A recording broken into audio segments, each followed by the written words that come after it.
But things from now affect me from Vietnam. Things that happened in Vietnam happened in Iraq. And when I see or hear that, they bring back things, the flashbacks. Now, if I watch a movie, I got to be careful.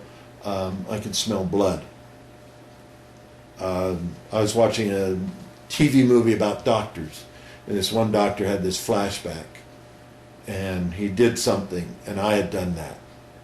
And I didn't think much on it, and then the next week, he had done something else, and I had done that. And so I can't watch that show anymore. Wow. And so things, ambushes happen, POWs happen, certain things that happened in Vietnam. I was at a theater watching this movie, and it was about the Jews hiding in the woods, and at the end of, I was doing fine, then at the end of the movie, they were trying to escape. The Germans came by and had tanks and were shooting, and that took me back to that battle in Khe Sanh. And I ran out, grabbed my wife and ran out. I couldn't go back. So things from the past do come up and bite you, and they affect you. I do not, nothing against it. Yeah. I do not go and have Vietnamese food. I didn't know I didn't like Vietnamese until, 1990, when we were in Georgia, our church, and this Vietnamese gal became a church member. And so one of the things you do is once they become a member of church is everybody goes up and shakes their hand. And I got in line, and it took me, I was thinking, I can't do this. I had nothing against her. She did not do anything to me. Yeah. But I had a great hatred for her because she was Vietnamese. And, I went up and shook her hand and thanked her and stuff. And so, I've talked with people since about that. But, so those things are hidden in there, and you don't catch them till years later about driving in the rain. Right. And so these young guys that come back from Iraq and Afghanistan are going to face the same things, but hopefully there'll be people there for them, that will say, okay, you have this problem. It isn't just something that you're thinking you're having.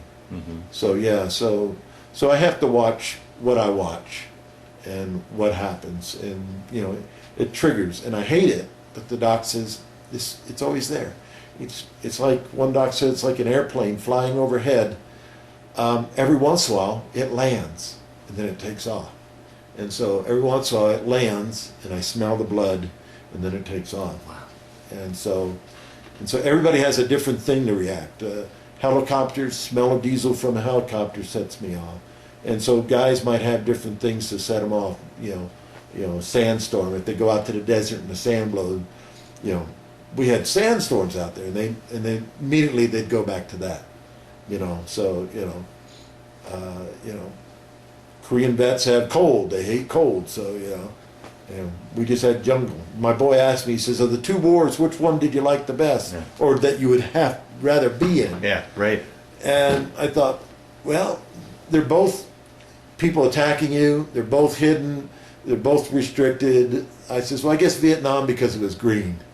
And so, Iraq was sand colored, unless you're by the river. So it's the same color, no color, And so, and the people wore black. The Vietnamese wore black pajamas. The Arabs wore black burqas.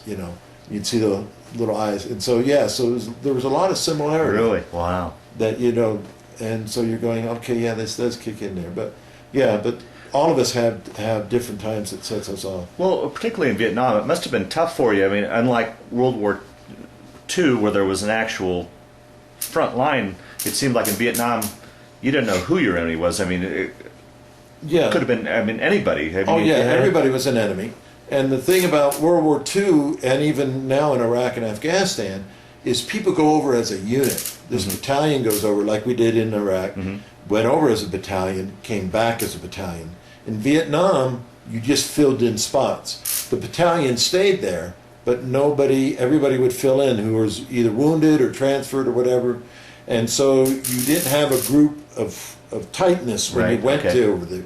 You had to build that up because you're a greenhorn. It'd take you maybe weeks, months before they'd accept you. And then you'd become just like them when you get a new guy. And so, yeah, so it, and then when you came back as an individual. So there wasn't time to decompress, to talk about it with other people of your unit. Because you didn't trust people per se. You know, you were told I didn't get spit at or any of that stuff. Yeah, right. I was told to shut up. I ran into this guy in California when I came back, and he was a Vietnam vet, and I started talking, and he looked at me and says, "You don't talk about that. You just shut up." And so I did. I didn't talk about that for 10 years. I was told to shut up and not talk about it. And so that's what I did. And that's what we were taught. We were taught to shut up. And so, you know, and so it's different. So as you go over in a group, yeah, it's a lot better than going over as an individual.